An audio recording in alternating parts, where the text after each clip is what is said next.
Ölmek ne garip şey anne. Artık duvarlara kanatırcasına tırnağımda şaşkın mutlu şiirler yazamayacağım. Mutlak bir inançla gözlerimi tavana çakamayacağım. Baba olamayacağım örneğin. Toprak olmak ne garip şey anne. Ölmek ne garip şey anne. Uçurumlar ki sende büyür, dağlar ki sende göçer. Ben bayrak derim, çiçek derim, çam diplerini açmış kanatlarını kozulak derim. Gül yaraklı çocuğa benzer, yine de oğlunu indirmek kim bilir ne garip şey anne. Her kavgada ölen benim, bayrak tutan, çarpışan.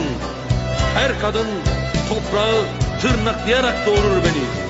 Özlem benim, kavga benim, aşk benim. Bekle ben anne, bir sabah çıka gelirim. Bir sabah anne, bir sabah acını süpürmek için açtığında kapını. Bir sabah anne, bir sabah acını